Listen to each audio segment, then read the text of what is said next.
تبع على درسنا اليوم هو بط وطيور.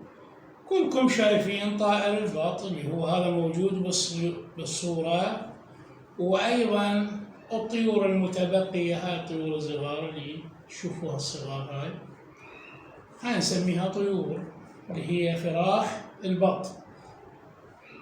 هنا هذا الولد اسمه طارق، اسم الولد مثل ما تلاحظ بالصورة طارق. طارق يقول في دارنا بط. في دارنا موجود شنو؟ بط. في دار لطفي، في دار لطفي، هذا هو لطفي، موجود وز. كلكم شايفين أو بالتلفزيون شايفين أكثر شيء طائر الوز، يشبه البط بس إلى القدرة على الطيران في الجو. هذا هو طائر الوز. في دار طالب، هنا دار طالب، ولد اسمه طالب، هذا طالب اللي قاعد تشوفه هنا، وهذا القفص مالته موجود بيه بلبل. ايش موجود؟ موجود بلبل. هنا لما فتح القفص بلبل طالب ايش بيه؟ طار بالجو. وهنا هذا عندنا الحرف الجديد اللي هو طاء.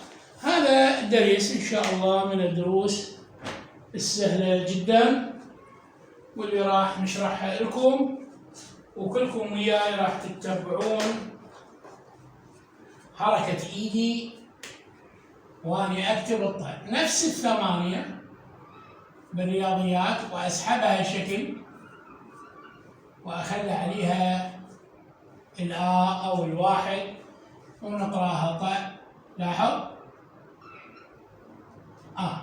أحيانا تقوسها الشكل وتخلي عليها الآ أو الواحد ونسميها طاء، اسمها طاء.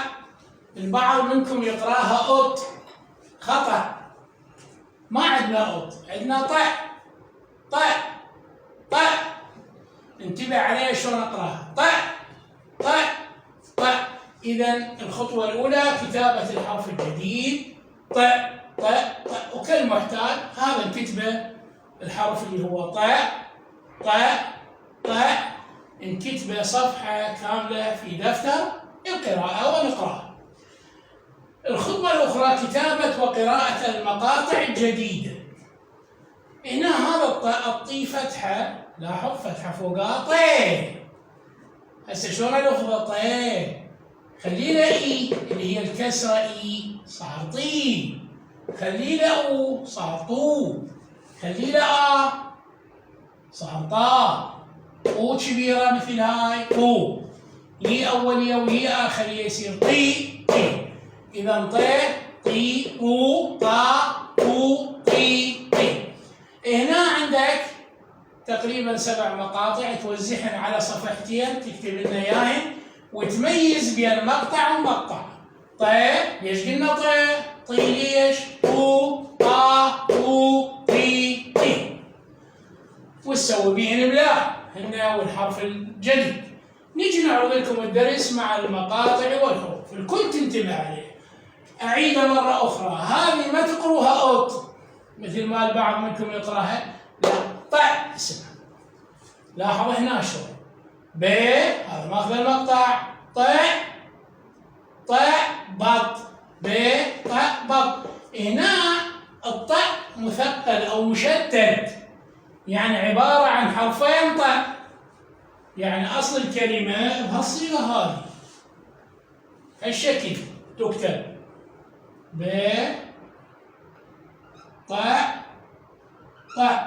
احنا بمكان ما نكتبها هالشكل، ايش نكتبها؟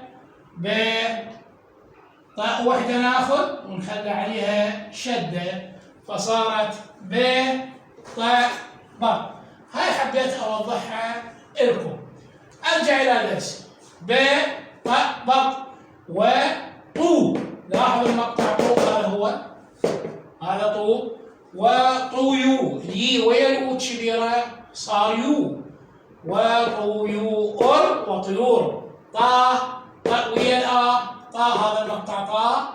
طاري، المقطع ماخذ انت طريق طارق. يقول يقول، هاي ماخذها